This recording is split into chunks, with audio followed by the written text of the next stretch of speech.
Yo, what's poppin', my people? It's your boy Crooks the Great, aka CTG, and I'm back at you guys. Bro, get up.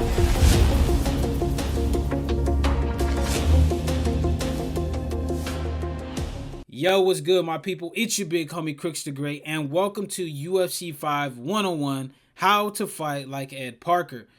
Now, in order for me to teach you guys how to fight like Ed Parker, we have to do a breakdown of his style. And the fight that we're going to be breaking down is his ESFL fight between himself and Cloud UFC. Now, why I picked this fight is because obviously the pressure of this fight is going to be at the highest because it's in front of a lot of people. The ESFL did a great job of marketing ESFL 175. And this fight card was stacked, man. You had GOAT, you had Fadinator, you had Marshall Mind and Nabality fighting on here. You had Naj UFC fighting on here. So, you know, the who's who of UFC 5 content creators were all fighting on this card. And Ed Parker's performance on this card was absolutely incredible. So I wanted to touch on some of the intricacies in his fighting game that really you guys can utilize and adapt into your own fight style to help you guys get more wins. So here, like I said, Ed Parker is going to be using Conor McGregor, who he's notoriously known for using. If he's not the best Conor McGregor player, he's probably 1B, depending on, you know, your preference. And he's going to be taking on Cloud UFC, who's going to be using Ilia Topuria. All right, so without further ado, let's go ahead and get into it. All right, so here they touch gloves. Now, the first thing I want you guys to pay attention to in Ed Parker's fighting style is really the patience that he shows. You see, he's playing very, very calm. You don't see a lot of like unneeded motion, unneeded movement. You see, he only moves when he needs to. He's never throwing too many strikes moving forward. He's always planting. Like right there, you see him throw the 1-2, and that was planted. The lion's calf kick. He's not using unnecessary movement. And that's very, very important because a lot of people in this game, they move too much. They really, really do. And that's what can sometimes be a determining factor of you getting caught with a strike that you don't see and you being in range to counter and also armor through a lot of the shots. So you see right here, Ed's doing a good job of staying in that pocket. He's moving out when he needs to. And he's creating that high-low mix-up. Now, the one thing about Ed Parker everybody knows is he is probably the granddaddy of body damage, man. This dude knows how to drain your stamina bar down very, very quickly if you let him. So Cloud UFC knows that, and he's not standing too much in front of Ed trying to give him the opportunities to work the body. So Ed's just kind of working the body punches like that right there, that body uppercut, in when he feels like Cloud is going to stay stationary. And there's the armor through the kick right there. And that's another thing about, you know, not moving more than what you need to is it's going to present opportunities like that. When your opponent makes a mistake, you can capitalize on it very, very heavily. You see right there, nice jab, body uppercut. If you guys don't use body uppercuts, I would highly recommend you go into practice mode and learn how to use them, because they're very, very effective, especially in this year's game. Here you see Ed taking his time, jabbing down to that body. You see Cloud's now realizing that, you know, he's getting a lot of damage adding up on him. So you see him trying to increase his volume in terms of the strikes coming back. But that's kind of where Ed Parker starts to get you.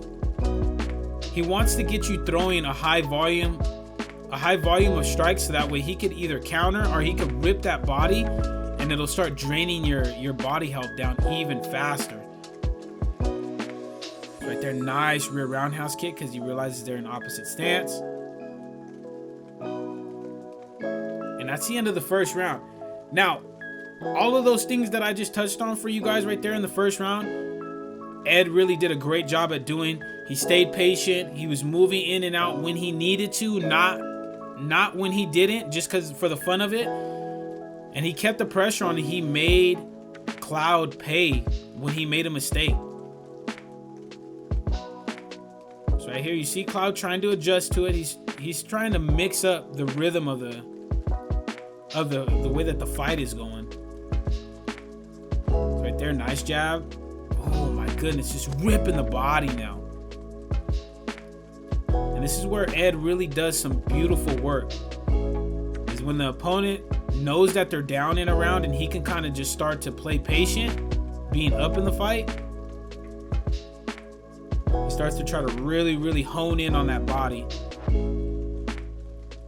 you see now Ed's fighting off the back foot. Nice double punch combo right there.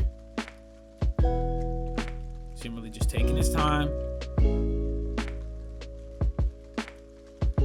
Nice straight on the outside. He misses on a shot, but hits a nice clean elbow that threatened. Right there, nice jab uppercut. Now I'm not sure if he actually threw the jab uppercut to the body, because if you duck down while your opponent is throwing a body uppercut, it automatically redirects to the head. So sometimes that animation can get a little confusing. But nice lead uppercut right there gets Ed the stun off of a mistake right there by Cloud. Now you see Ed adds in that knee. And now look at the body health on Cloud, man. It's not looking good.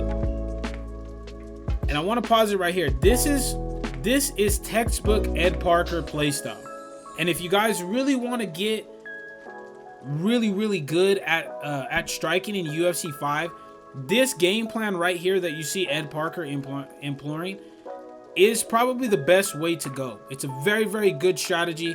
He's being very defensively sound. He's not eating a lot of strikes inside the pocket. And when he feels like his opponent is overcommitting on shots and adding too much pressure, he's chipping away at that body.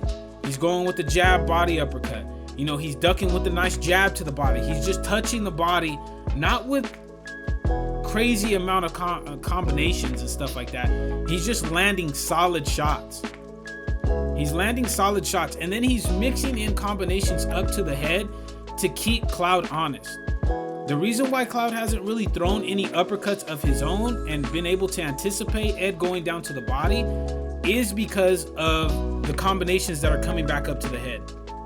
That jab straight is from Conor McGregor is enough to keep anybody honest. So Ed's doing a good job of just working in enough head strikes to really start to chip away at that body health.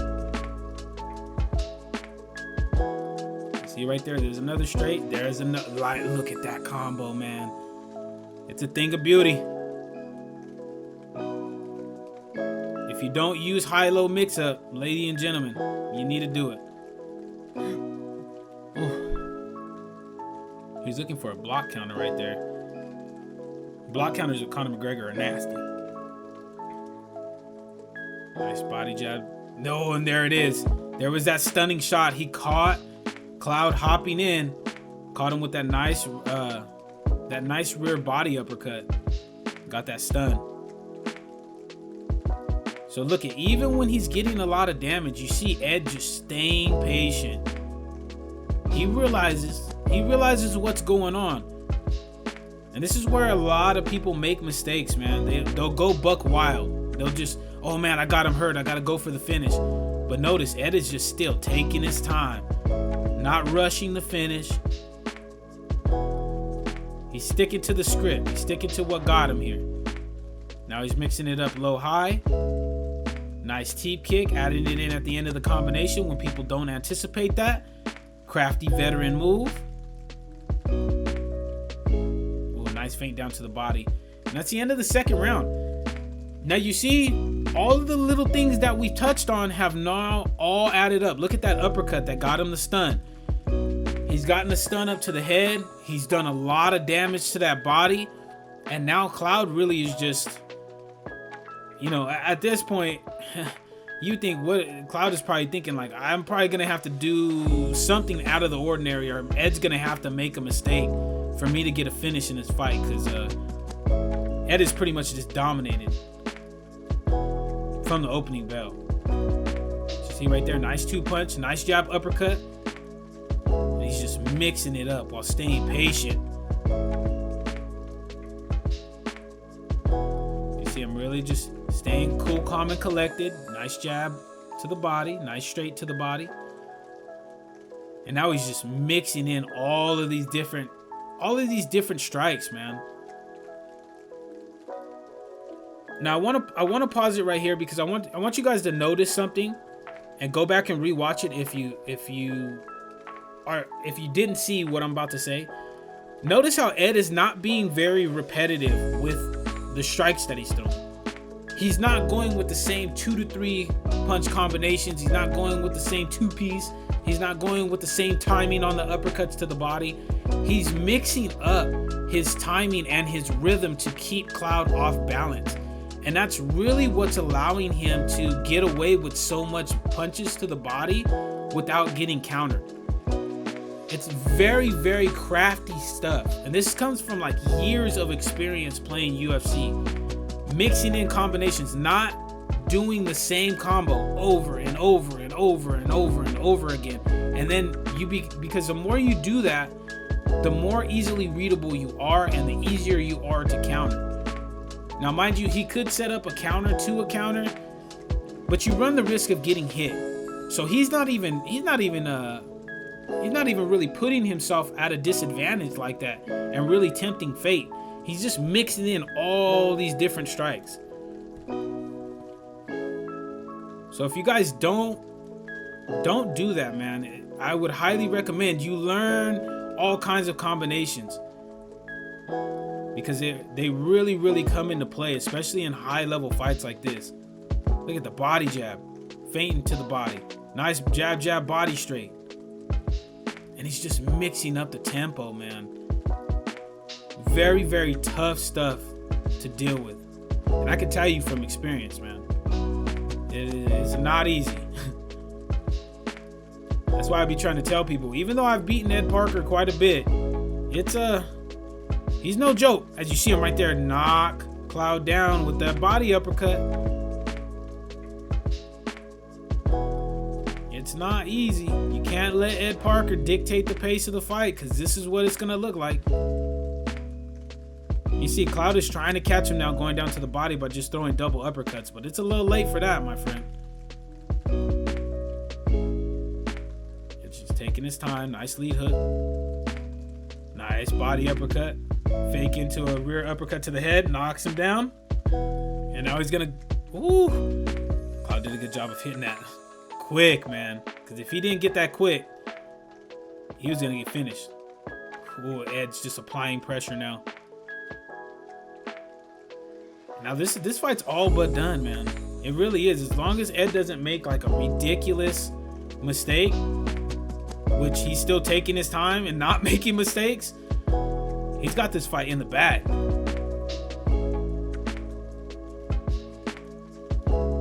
Right here, you still see him taking his time. There's a flying knee. Oh, nice kick right there. Gets him another stun up to the head. The uppercut knocks him down. Ed's going to jump on knee on belly, but Cloud is able to recover right there in the backside, but Ed gets back to the feet. And he taunts him a little bit. Oh, nice rear body hook. Drops him. And Cloud keeps getting that. I don't know how the hell he keeps getting that, but he kept getting that. That's going to be the end of the third round. I mean, you couldn't have a cleaner performance, ladies and gentlemen. You